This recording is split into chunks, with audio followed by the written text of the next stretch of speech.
Hello again, it's Dersh here, and today I'm going to be doing an analysis of the 3 uniques that were announced yesterday. I was originally only going to do it about the one that I'm most excited about, but I figure since we're doing it, we might as well talk about all 3. Now you can skip ahead to each individual one in the description down below if you're only interested in a specific one. And this is going to be more of a in-depth analysis about what builds I think these will enable and what builds they won't be so great for that you might initially think they would be great for, as opposed to just the pros and cons of each item, because I think it's pretty obvious when you look at each one. To begin with, I'm going to look at the one that I'm personally most excited about, and it's also the one that most people seem to not be that excited about, and that is Kondo's Pride. Now, as you may know, I am very into making builds around weapons specifically, and most of my builds start off like that, and seeing a weapon that is so unique really caught my eye. Now, a lot of people aren't happy because it has a low crit chance, and it's all about critting, but it doesn't really seem to have increased crit strikes or anything like that on it. I've heard some people talking about just using RT with it, which, yep, that would work. It has relatively high physical DPS. It has pretty high physical DPS at like 463 for the one we've seen, but the roll could go a bit higher than that, and in fact it probably does, because I doubt 308 is the max roll.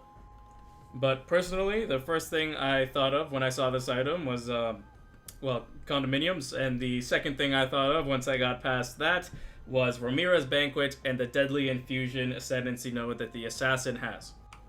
So what this gives you is an 8% base crit chance, which is pretty darn low, but it scales up really well to about 30% with full power charges, meaning 1 from the tree and 1 from Valyria, and then they all go away the second you crit, so you're back at 8 with a full leech with the extra damage on the bleed and all of that good stuff. And with the preliminary skill tree I've come up with, your bleed is going to last for just under 8 seconds, and your blind will last for, about 6 and whatever. So you're pretty much always going to have those up, and then you're going to be doing the full leech. And then when those are almost running out, you'll get them back up again just in time. So I think it's going to work out pretty well. We're going to take a look at the skill tree right now so I can explain exactly how everything's working. So of course the expansion's coming out and the skill tree is likely to change quite a bit, as well as there being nerfs and buffs to a bunch of other stuff. So this is not the final version of the build. This is again only preliminary, and just to give you an idea of the general direction I want the build to go in. So to begin with, we have Deadly Infusion. On top of that, Unstable Infusion, which I believe works separately from Rhaenyra's Banquet. I haven't tested it, I'm not exactly sure, but I think what this means is sometimes you'll gain 2 power charges. We also have Nauseous Strike, which gives us 30% chance to cause bleeding on hit with attacks, which means we'll have the bonus from the item up more often than not. On top of that, we have 40% chance to poison on hit against bleeding enemies, and with extra in the skill tree, this ends up actually being 75%. And we have 50% chance to maim on hit against poison enemies, and if we've killed a maimed enemy, we have 30% increased skill effect duration, and another 25 on the skill tree for 55%, bringing bleed to just about 8 seconds. On top of that, we have 20% of physical damage gained as extra chaos damage against bleeding enemies, which is great. That goes right into poison as well. And we have the 100% more on bleed and poison, which will likely both be up most of the time. Well, the skill tree is, again, likely going to change. It is, as of now, pretty good in defense and pretty good in offense. So we're looking at about 190% increased maximum life. And with the 2 jewel sockets here, we're going to get some more life and some more damage, bringing us to just about 200.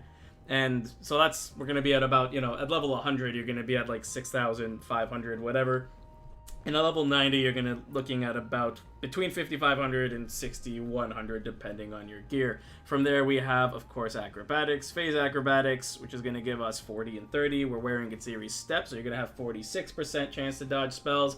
Evasion-wise, we're going to have about, between these 3, I think, with Grace and Carcass Jack, Gitsiri's Step, and a decent helmet, you're looking at about 13,000 evasion, which is quite a bit. You're looking good there, and that's without any flasks.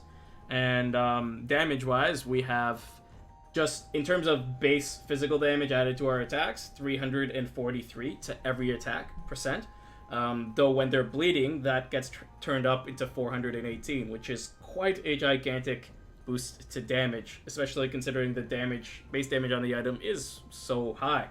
Now, from there, we also have the crazy added damage to poison and bleed. Now, poison's total is 293%, and bleed's total is 273%. And the poison gets amplified even more because we have 20% of physical damage gained as chaos damage here. Now, I will say that double dipping is likely going to get nerfed because it's absolutely absurd in its current state. That being said, I don't think this kind of double dipping is going to get nerfed because this makes sense, right? Chaos damage amplifying poison damage makes sense. Physical damage amplifying bleed maybe, probably makes sense. That I'm not sure about. But what doesn't make sense is the trap damage amplifying this, projectile damage amplifying this, all that crap I imagine is going to get nerfed. This might get nerfed. If it does, then, you know, you're at still about over 200% for each. And we also have a bunch of accuracy percentage and some attack speed in here as well. And with the accuracy percentage on Kondo's Pride itself, as well as, I think, 684 from just the decks and the nodes we have. Ramira's Banquet has 333, and if you get just a little bit more in your gear, you're going to be at above 90%, no problem. We also have 0.4% of physical life damage leeches life, as well as 0.6 on the item itself, and with Val Pact, you're instantly leeching 1% back. And Ramira's Banquet has 0.4% mana leached, so that takes care of our mana problems. So in conclusion, I think this item is being overlooked a bit. I feel like Atziri's Disfavor is better than this item.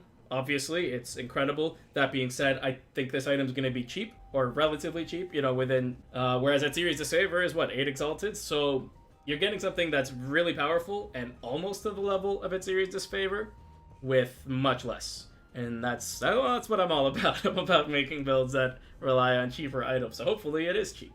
Now we're going to take a look at the other two items just really quickly. I don't have the full build for any of those set up. Just want to talk about what I think they're going to be good for. I'm going to start with Praxis and then get into Valyrium. So I think this item's actually going to be pretty good for quite a few builds. It's obviously going to be great for Mind Over Matter, whether you use 2 or 1. Potentially using 1 with Ramira's Banquet and the Eiler decks, and Lightning Coil, and if Mind at the Council's still in, some batshit combination of that. Or even using 2 and just a Hierophant with Mind Over Matter would be pretty good. Of course, anything that uses a lot of mana, this will be great for. It has essentially a level 10 Clarity if you use 2. I don't think it's going to be great for something like Voidbringers because it's when you get hit. Or at least that part won't be great because you don't want to get hits probably if you're a spellcaster anyways. One thing that I think would be pretty cool if it does work, reflected damage is considered a hit, though usually it doesn't proc on hit effects like stun and all that. If it does proc this ring, then using Helpless would be pretty awesome, and you'd be able to solve all your mana problems with just one of these rings. I actually really like Valyrium. I think it's a great addition to the game. I don't think it's going to work for cast when stunned. I don't think that's the best use of it. The reason for that is cast when stunned I just don't think is great. It's not consistent in that it's fighting like Atziri, you don't want to tank a Flame Blast to cast one chunk of your stuff, right? It's not consistent. It's not going to do everything in the game. It's going to be more of a gimmick. It's obviously going to be a great replacement for Skyforth until you can afford that. I don't think it's going to be cheap. I think it's going to be relatively expensive, like 1 to exalt, something like that. I don't think it's going to be prohibitively expensive like Skyforth is. But the reason I really like this item is that I think it's going to enable a lot of CI builds we would never otherwise see. So I don't really care about builds that already exist. In fact, stuff like Cast on Crit Discharge, I don't think this is even... No one's going to use this, I don't think, because you're already immune to stun during Cyclone. So I don't think it's going to see much use there. But for builds where you wouldn't otherwise go CI, where you really just want to jump into people's faces like Earthquake and just melee builds in general, where...